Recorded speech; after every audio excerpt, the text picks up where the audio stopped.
Hello मेरे प्यारे नन्हे दोस्तों, कैसे हो आप सब। अगर आपको मेरी कहानियाँ पसंद आती हैं तो प्लीज़ मेरे चैनल को लाइक शेयर और सब्सक्राइब करो। बच्चों, आज जो कहानी मैं आपके लिए लेकर आई हूँ वो मुल्ला नसरुद्दीन की कहानी है और उस कहानी का शीर्षक है और उस दिन मंत्रणा नहीं हुई।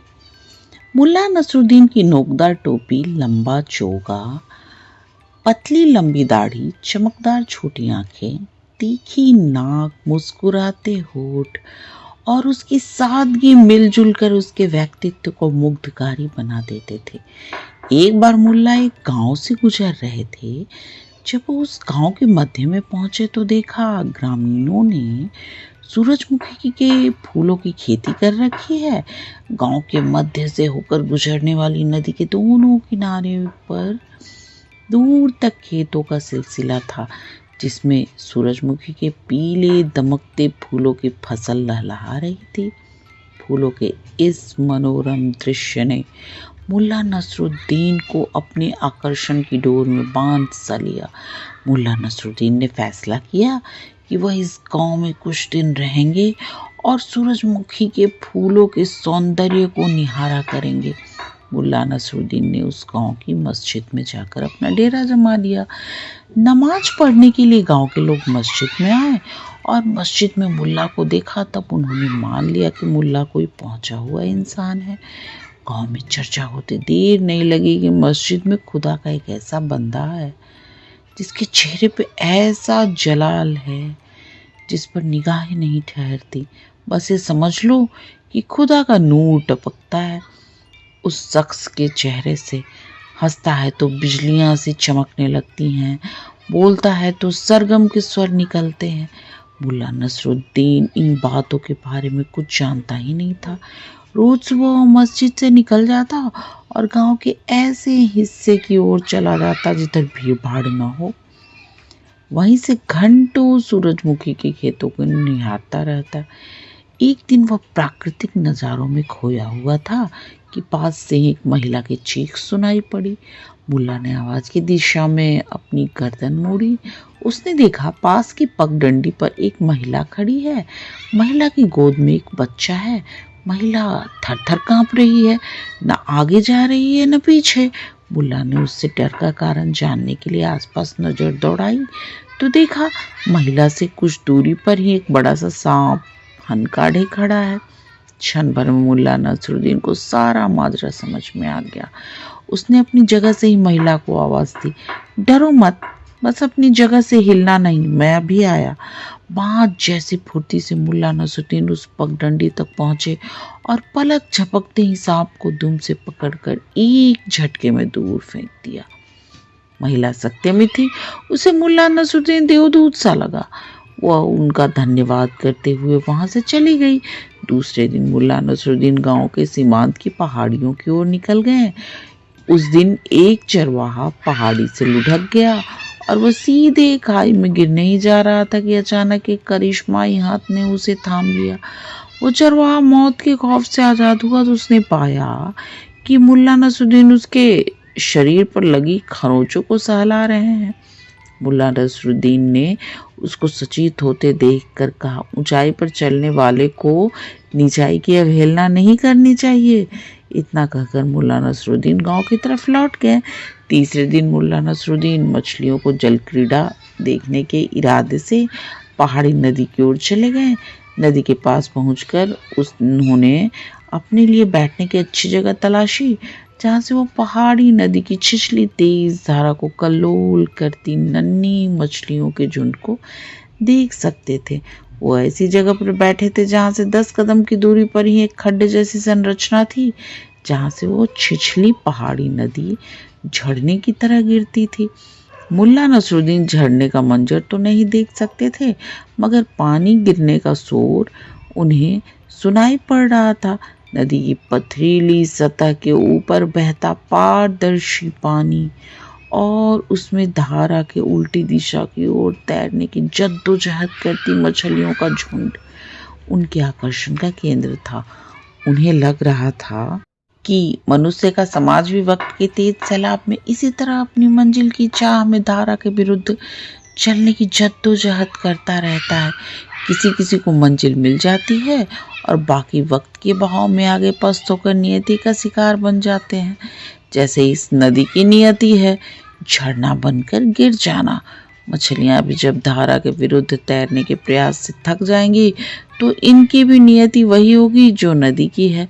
नदी की धारा और मछलियों की जल क्रीड़ा में जीवन का फलसफा देखने में वो इतना मग्न थे कि वो ये नहीं देख पाए कि उससे थोड़ी ही दूरी पर एक महिला नदी पार करते समय गिर पड़ी और नदी की तेज धारा में अपने आप को संभाल नहीं पाई, बहने लगी। महिला बहुत तेज स्वर में चीखी, बचाओ बचाओ। महिला की चीख सुनकर मुल्ला नसरुद्दीन की तंद्रा टूटी। उन्होंने देखा कि एक महिला नदी के पानी में बही जा रही है। नदी का पानी इतना छिछला था कि उसमें किसी के डूबने की आशंका नहीं थी। मुल्ला नसरुद्दीन सतर्कता से पानी में उतरे और 3-4 कदम चलकर महिला की सीध में खड़े हो गए। महिला दूसरी तरफ चीखी, बचाओ, और मुल्ला नसरुद्दीन ने झुककर महिला का हाथ पकड़ लिया। महिला पानी के तेज बहाव में बहते बहते अचानक ठहर गई। उसने देखा मुल्ला नसरुद्दीन उसे थामे खड़ा है। मुल्ला के सहारे महिला खड़ी हुई और मुल्ला नसरुद्दीन को धन्यवाद कहते हुए अपने गंतव्य की ओर तरफ चली गई। इस पहाड़ी गांव के भोले भाले बासिंदों के बीच चर्चा होने लगी। इस गांव में किसी भी पहाड़ी पर जब कोई आफत आती है तब एक नोकदार टोपी वाला जवान अचानक प्रकट हो जाता है और आफत टल जाती है। 3 दिन 3 घटनाएं। तीनों घटनाओं में किसी की जान बचाने के लिए एक नोकदार टोपी वाला शख्स लोगों के सामने प्रकट होता है और संकट की घड़ी टल जाती है। गांव में जिधर देखिए उधर नोकदार टोपी वाले की चर्चा। तीसरे दिन मुल्ला नसरुद्दीन ने पानी में बहती हुई जिस स्त्री को बचाया था उस गांव के मुखिया की पत्नी थी। उसने तो मुखिया से ये जाकर कहा कि वो पानी में बहते हुए झरने में गिरने ही वाली थी कि नोकदार टोपी वाले ने उसका हाथ इतना लंबा कर लिया, मुझको पकड़ सके, और इन वक्त पर उसने मुझे पकड़ लिया, नहीं तो मेरी हड्डी पसली एक हो चुकी होती। दूसरे दिन मुल्ला नसरुद्दीन ने पहाड़ी पर फिसले जिस चरवाहे को बचाया उसने चर्चा फैला दी कि पहाड़ी की चोटी पर खड़े एक नोकदार टोपी वाले ने वहीं खड़े खड़े हाथ बढ़ाकर बीच पहाड़ी से फिसलने पर मुझे लपक लिया। पहले दिन मुल्ला ने जिस महिला के आगे से एक सांप को हाथ से पकड़कर दूर फेंका था उस सांप के बारे में उस गांव में ऐसी मान्यता थी कि वो सांप इतना विषैला है कि यदि किसी को छू भी ले तो उसका विष चढ़ जाता है। डसने की बात तो दूर, उस महिला ने जगह जगह यह चर्चा फैला दी कि नोकदार टोपी वाले पर जहर का असर भी नहीं होता। और इस तरह अनजाने मुल्ला नसरुद्दीन उस नोकदार टोपी वाला उस गांव में एक सिद्ध पुरुष मान लिया गया। मुखिया को जब पता चला कि उसकी पत्नी के प्राणों की रक्षा करने वाला शख्स उसी की गांव की मस्जिद में रहता है तब उसने गांव वाले से पूछा, क्यों भाइयों, आप लोगों को पता है कि आप अपने गांव में एक सिद्ध महात्मा पधारे हुए हैं। उन्होंने गांव के कई लोगों को, जिसमें महिला और बच्चे भी शामिल हैं, जान बचाई है, उन्हें काल के मुंह से बाहर निकाल लिया है। हाँ, शायद आप नोकदार टोपी वाले जनाब की बात कर रहे हैं। हाँ, वही। ऐसा सिद्ध और उपकारी पुरुष हमारे गांव में मौजूद है, तब उसके प्रति हम लोगों का भी तो कुछ कर्तव्य बनता है। चलिए हम सब मिलकर उन्हें कुछ चढ़ावा चढ़ाएं। गांव वालों ने हामी भरी। गांव भर में चंदा एकत्र कर मुखिया गांव के कुछ चुनिंदा लोगों के साथ शाम ढलने के बाद मस्जिद पहुंचा। मुल्ला नसरुद्दीन उस वक्त सोने की तैयारी में था। गांव वाले को आया देख मुल्ला नसरुद्दीन उठकर बैठ गया। उनकी समझ में नहीं आया कि आखिर माजरा क्या है। ये लोग जमात बनाकर मस्जिद में मेरे पास क्यों आए हैं? क्या ये लोग मुझे मस्जिद से बाहर करना चाहते हैं? मगर मुल्ला के सामने जब मुखिया ने चढ़ावे की थैली रखी और कहा, हे सिद्ध पुरुष, हम ग्रामीणों की तरफ से ये छोटी सी भेंट स्वीकार कीजिए, तब मुल्ला के मन का भय दूर हुआ। उन्होंने समझ लिया कि गांव के भोले भाले लोग उसे सिद्ध पुरुष समझ रहे हैं। मन में निश्चल मुल्ला नसरुद्दीन ने तय किया कि वह इन लोगों के सामने अपनी हकीकत बयान करेंगे ताकि लोग उन्हें आम इंसान ही समझे, सिद्ध पुरुष नहीं। इस निश्चय के बाद मुल्ला ने कहा, भाइयों, मुझे आप लोगों के का मिलने आना बहुत अच्छा लगा। मेरा नाम मुल्ला नसरुद्दीन है। मैं बुखारा से आया हूँ। आप गांव वाले मुझे बहुत अच्छे लगे। यहाँ सूरजमुखी की खेती होती है और मुझे सूरजमुखी के फूल बहुत अच्छे लगते हैं। यही कारण है कि मैं आपके गांव में ठहर गया हूँ। आप सभी से गुजारिश है, आप लोग मुझे सिद्ध महात्मा की श्रेणी में नहीं रखें। मैं आप लोगों जैसा ही इंसान हूँ, जिसे भूख लगती है, प्यास लगती है और जो अपनी भूख मिटाने के लिए आपकी तरह ही काम करता है। इसलिए मुझे चढ़ावा या भेंट देने की भी आवश्यकता नहीं है। मगर मुखिया एक अन्य ग्रामीणों के साथ मुल्ला नसरुद्दीन की एक नहीं सुनी और भेंट स्वीकार करवा कर ही माने।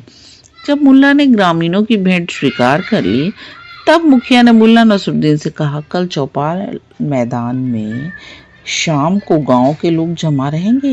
यहाँ आकर हम लोग आपको वहां ले जाएंगे। हमारी गुजारिश है, आप आकर हम ग्रामीणों को जीवन जीने के मार्गदर्शन दे। मुल्ला नसरुद्दीन ने बहुत आनाकानी की, पर फिर भी ग्रामीण अपनी जिद पे अड़े रहे। अंततः मुल्ला नसरुद्दीन ने चौपाल में आने की अपनी स्वीकृति दे दी। ग्रामीण खुश होकर मस्जिद से लौटे। दूसरे दिन नियत समय पर मुखिया सहित कुछ वरिष्ठ ग्रामीण आए और अपने साथ मुल्ला नसरुद्दीन को ले गए। चौपाल मैदान में मुल्ला नसरुद्दीन के लिए एक मंच बनाया गया था, जिस पर बैठकर मुल्ला उपदेश दे सकें। ग्रामीणों में मुल्ला को सुनने का उत्साह था। उस उत्साह को देखकर मुल्ला नसरुद्दीन ने सोचा, ऐसे भले और भोले ग्रामीणों के सामने सिद्ध पुरुष की तरह बोलना कतई उचित नहीं होगा।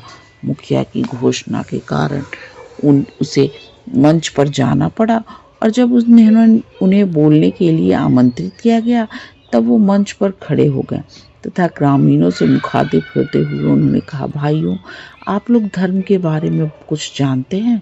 ग्रामीणों ने तत्काल उत्तर दिया, नहीं। मुल्ला नसरुद्दीन ने निराशा से सिर हिलाते हुए कहा, फिर मैं क्या बोलूं जब आप लोग धर्म के बारे में कुछ जानते ही नहीं। और इतना कहकर मुल्ला नसरुद्दीन मंच से उतर गए और लंबे डग भरते हुए मस्जिद की ओर चल पड़े। भोले भाले ग्रामीण उन्हें रोकने का साहस नहीं कर पाए।